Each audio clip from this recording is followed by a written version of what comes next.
Well, seeing is not always believing. At least that is the case on National Geographic Channel's new series called Brain Games. Each week, the show will trick, sharpen, and boggle your mind using an intricate string of con games, optical illusions, brain teasers, and hard science. Take a look.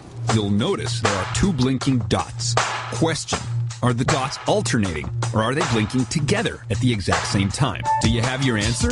If you said they're alternating, you're like most people. And like most people, you're wrong.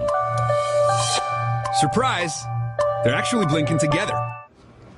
Jason Silva is the host. We're not going to do well with this. Jason Silva is the host of Brain Games. Apollo Robbins is a deception specialist, also known as the Gentleman Thief. Guys, good morning to both of you. How you doing? Good to see you. I was on a treadmill the other day. It's like a baseball game here. I was on a treadmill the other day. I started to see the promos for this, and I got sucked in. I really did, because you find yourself believing one thing when something else is true. Yeah, absolutely. I mean, the show is really, what you see is not always what you get. I mean, it's a pop science series that's making brain science accessible. The idea is to mainstreamify brain science. I mean, on the one hand, the brain is the most complicated object in the universe. On the other hand, it has these built-in limitations, it has these built-in shortcomings. And these brain scientists create these interactive experiments so that people at home can kind of play along. So can you trick it by bypassing the obvious? Pretty much. I mean, the whole idea is we're taking advantage of the obvious. Yeah. Right. In other words, once you ask the question with the dots, we kind of guess, okay, they are in sync. Yeah, there's a lot of experiments like that. I mean, for example, we all think we live in a world that we experience as three-dimensional, but we actually take in low-resolution 2D images through our eyes, and then our brain kind of fills it in and creates a 3D reality. So we receive incomplete information, and our brain fills it in, and he exploits that brilliantly. Boy, does he exploit it! I'll tell you, let's kind of give us a warm-up, all right? Yeah. You have a riddle, okay? He's one of the smartest guys I've ever met. So why don't you start with the riddle on Bryant? Go ahead. Yeah, well, this is kind of a cool one that shows you how your brain kind of wants to fill patterns. It wants to complete patterns. So I'll let you do this. No, it's pretty easy. So the question is, Mary's mother had 4 daughters: April, May, June, and July. Wrong. Because what happens is your brain is so quick to complete the pattern, April, May, June, obviously you want to think July. But the question actually is, Mary's mother had 4 daughters: April, May, June, and Mary. Now, it sounds simple, but it just exploits the fact that your brain is quick to create a conclusion without actually don't be a smartass. Oh, don't be so fast. I mean, no, he thinks quickly, all right? Yeah. Now, Apollo, you've got some things. What do we call these? Tricks or these illusions? What are these? They're both. Well, they trick the mind because they take advantage of shortcuts. Like that one, your brain took a shortcut. Sometimes you can take advantage of that by jumping ahead, or sometimes you want to stop you from doing a shortcut.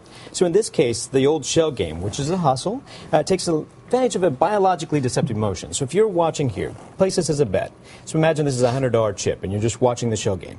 If you're watching that at home, you can see where the shells are, you can see where the P is, but when you do this very slowly, you can see, when I move it, almost where the P goes. Yet if you were to take a guess, it's not where you think it would be. I'll do this one more time. All right, one more time. One more time. And this time we'll have you place a bet. We'll be a team here. We'll see.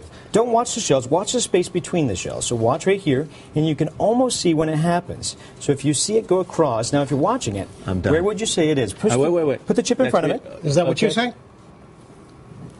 So it's 50-50. Brian saw says there. this, but you became overconfident, and that motion is what drew you in when actually it's over here. Because you told us to look at that space. Well, actually, I didn't tell you. You watched the P go in between, so you assumed that was where it was going to be, is underneath one of those because you saw it.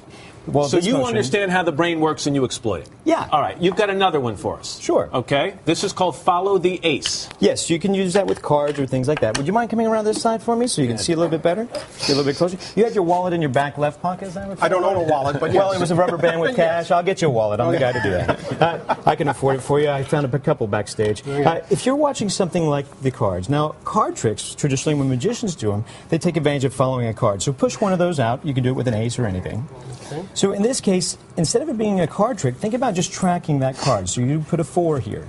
You're watching where that is, and we did that on camera so you can see. You can see it's about here. Now, right now, your brain starts to make an assumption. Yet somehow that assumption is wrong, and the 4 is over here.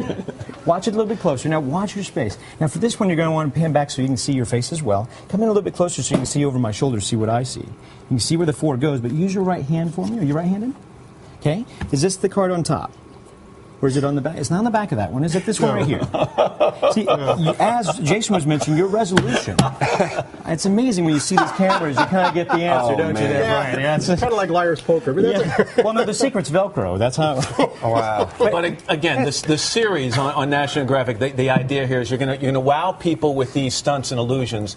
But if they pay attention, they're going to learn something about how their brain operates. Absolutely. Yes. I mean, we call it lean-in programming. So we design these experiments so that the star of the show is really your brain at home. You play along. You lean into the screen. So it's truly an interactive show. Absolutely. You participate in the experiments. You have that visceral appreciation of the wow, and then you're like, how does that happen? So then it becomes explained, right? So one of the experts will come on board. I'll come on the screen. He'll come on the screen, and we kind of tell you this is because of your attentional blindness, or this is because your lateral prefrontal cortex goes crisscross. Like your lateral problem. Prefrontal That's always been That's your why problem. I can't putt. Exactly. Lateral prefrontal cortex. It's about making the brain accessible. It sounds fascinating. I'm hooked. It I was is. hooked from the very first promo, good. so way to Excellent. go. Yeah. Nice to see you. Thank Guys, you so thank you very much. Apollo, good Watch to see you. all- Everything's Excellent. intact.